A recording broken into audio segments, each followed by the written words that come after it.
G'day humans, welcome to the safe space for dangerous ideas. It should not be an idea that is even remotely dangerous to say that a psychopathic, Jew-hating butcher of Israelis and Palestinians alike is dead and that's a good thing. Nor should it be dangerous to suggest that this is the moment for the Israeli government to end the war once and for all. But those two things are controversial to two different groups of people, and I just want to address them today. And if you heard that Sinwar is dead, but you're not entirely sure what it means, here are my 2 cents, because I've been following this reasonably closely. I got myself into a little trouble earlier today when I woke up and saw that Yahya Sinwar had been assassinated.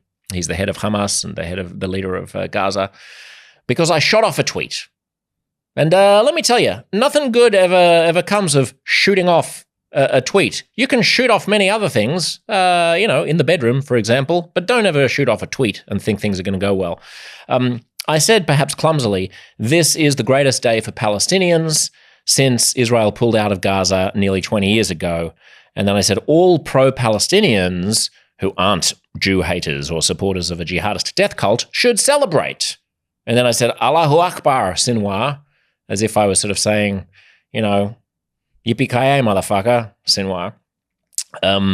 I got a text from a friend of mine who is extremely pro-Palestinian saying, you flagged it as the greatest day for Palestinians. Big call to make as a non-Palestinian. You've used an Arabic phrase in your caption and the term Jew haters.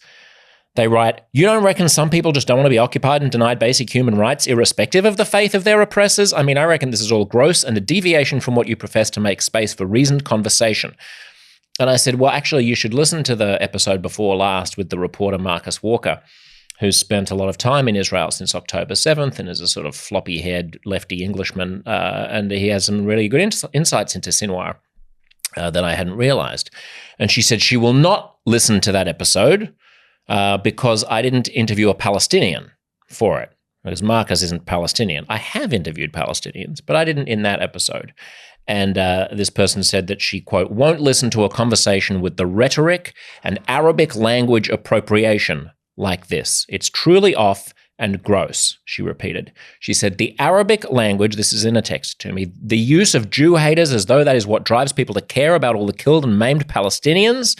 Maybe this is what you really think, but totally and visually and language-wise, there are so many red flags in that post that isn't what your brand usually professes. So I deleted the tweet. I don't normally delete the tweet, but I said to her, listen, if you're this confused about it, someone else is going to be confused about it as well. I didn't say any of those things.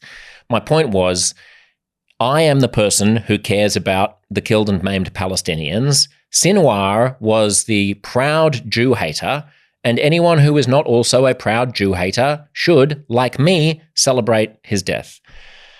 But social media is the place where nuance goes to die. So let's bring in some nuance here. There are 2 impediments, really, to Palestinian liberation. There's right-wing Israeli hawks who have stalled the peace process since 2008, when it came very, very close to an agreement between the left-wing Israeli government and Mahmoud Abbas. Since then, Netanyahu and his cronies have been in power, and they are a huge impediment to peace in the Middle East. The other impediment, perhaps even a significantly more problematic one, is jihadists who just want to kill as many Jews as possible and cause Israel to crumble as a state. And that was very much Yahya Sinwar, who was assassinated. We've eradicated, in other words, one of the 2 impediments to the liberation of Palestinians and to peace in the Middle East, and we've done so using the only tool that jihadists understand, which is bloodshed. My point now is that it's time to remove the other impediment, which is the Netanyahu government, using the tools that we use in the civilized world, not the kinds of tools that people like Sinwar uses, which is democracy. Let's just backtrack about Gaza here and who Sinwar was, right? So 70 years ago, Gaza was part of Egypt. Israel existed alongside it.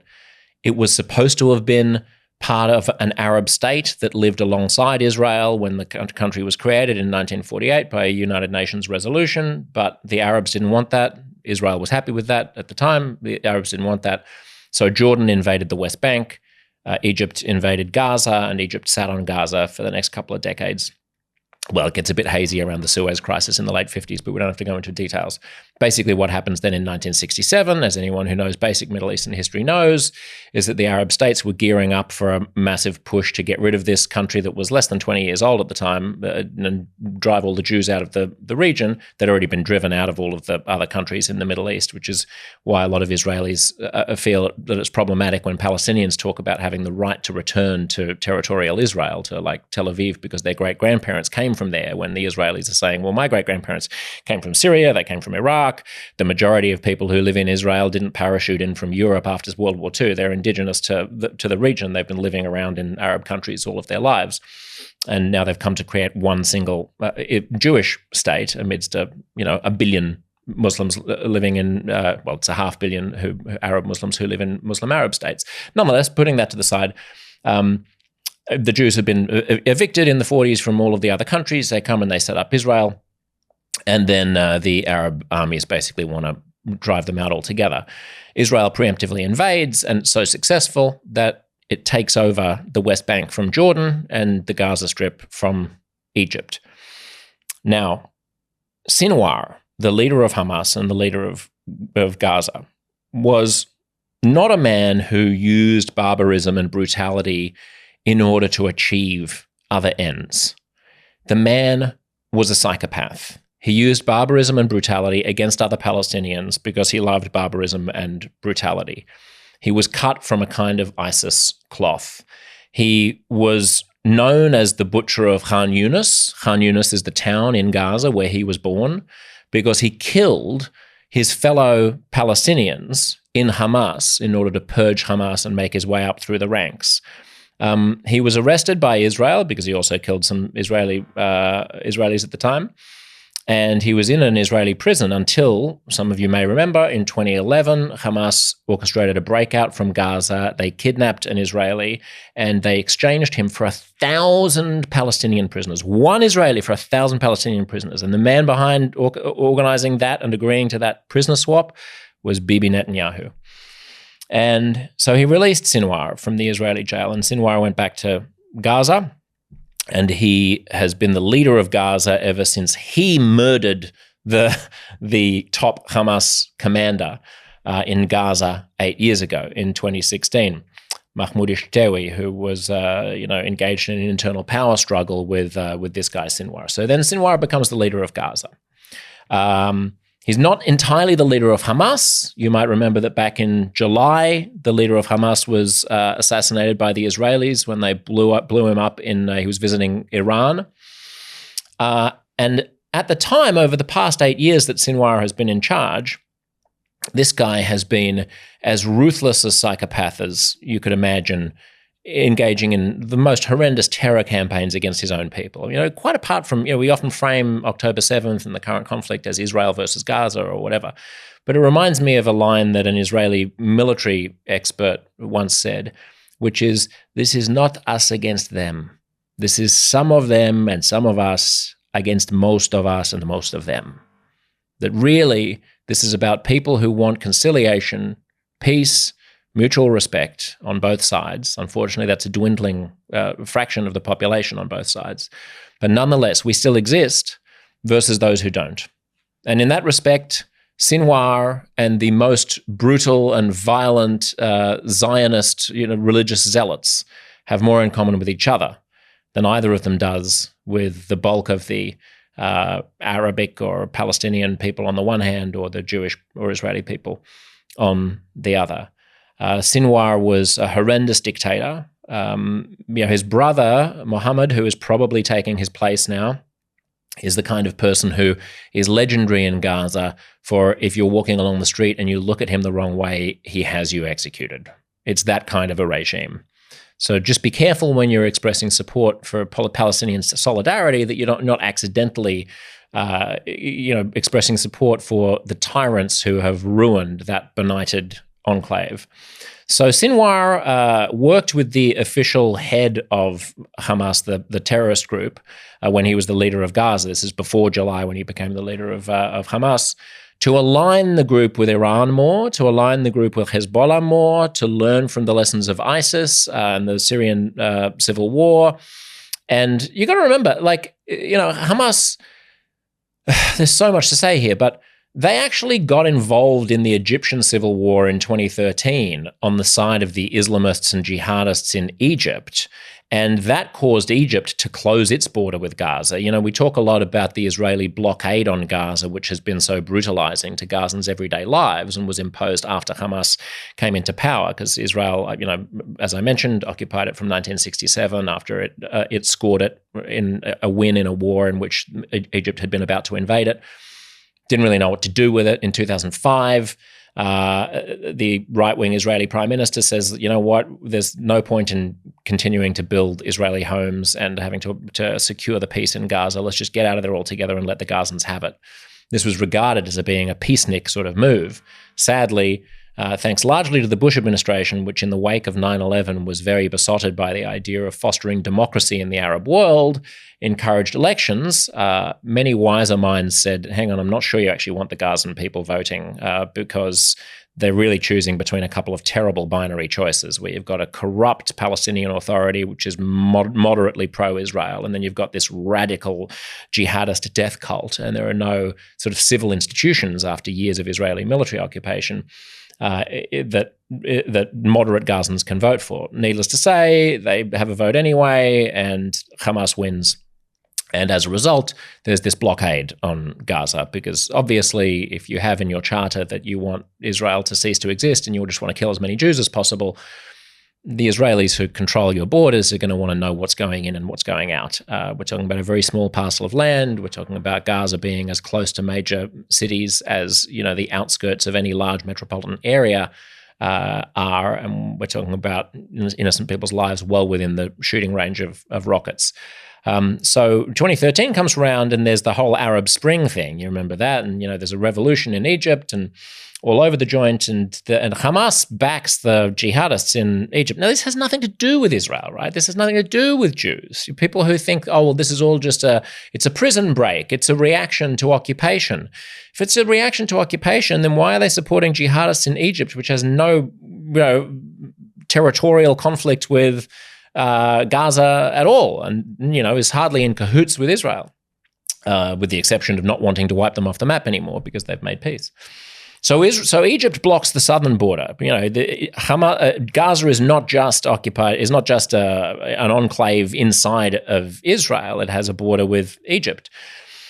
So Egypt is like, we're not going to have these jihadists coming across the border. And in actual fact, it's the Israeli government that starts to try to normalize relations with Hamas and thinks, you know what, the pragmatic thing for Hamas to do is not to poke the bear in the eye and have us wipe them out. They're going to want some kind of an accommodation. So on October 6th of last year, the day before the attacks, you had unprecedented numbers of Palestinians coming into and out of Israel from Gaza, working in Israel itself. Israel gave Gazans 18,500 jobs. There were 18,500 workers crossing that border every single day to go into Israel.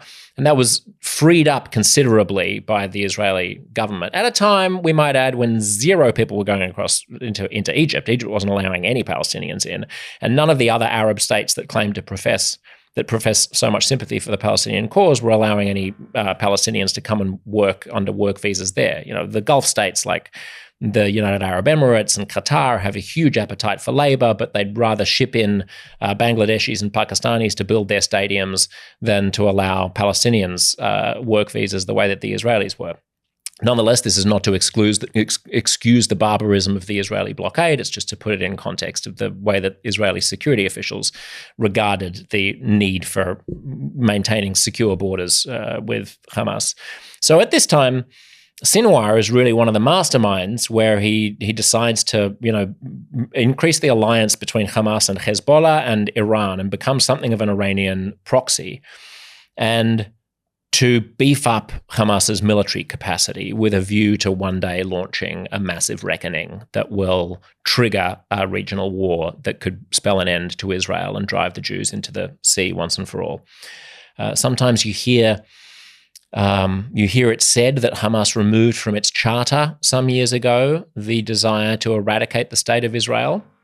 Sinwar himself was always very clear that the reason why that was done was because they wanted to make it more likely to get a Palestinian state, so that that Palestinian state would be a launching pad for terrorist attacks on Israel and would be the staging ground for an eventual invasion of Israel that would wipe the Jews out of the area and kill as many of them as possible. He was unapologetic about this. This is not me being anti-Arab. This is not me being anti-Palestinian. I have said a bazillion times that I care about the Palestinians enormously. I regret their suffering. I think it's inexcusable what the Netanyahu government has been doing in the building of settlements, the illegality of it, the cruelty of it, the apartheid system that they have in the West Bank, all inexcusable. In Sinwar's own words, the man was a proud Jew hater and wanted to kill as many Jews as he could. He was an ideological, radical ISIS-style madman and a psychopath who killed many Palestinians as well as Jews. He received a lot of aid, right, from the Gulf states. The Gulf states wouldn't give work visas, work permits to Palestinians, just as countries like Lebanon and Egypt don't allow Palestinian refugees and the descendants of the Nakba to become citizens and to get permanent work visas, which they could if they cared about Palestinians as much as they say they do. But they want to maintain the Palestinian situation in Gaza and the West Bank as miserable as possible to put as much pressure on Israel via the international community to come to a two-state solution. So they're cynically using Palestinians as pawns in this. The Palestinians are getting fucked from, all over the place. They're hostages of the Israeli blockade. They're hostages of the Egypt border closure. Palestinians are hostages of the refusal of Arab states to provide work permits. While Israel did, they're hostages of the refusal of Arab states to provide security in the form of peacekeepers who could come from Arab states and secure Gaza so that it isn't left to the whims of either jihadist death cult terrorists or the Israeli military. The Palestinians are hostages of the refusal of Israel to provide security after everyone gave them shit for being a colonizing power and they pulled out in 2005. And the Palestinians are hostages of Arab leaders who have betrayed them time and time again. You don't hear that, you just hear that they're hostages of Israel.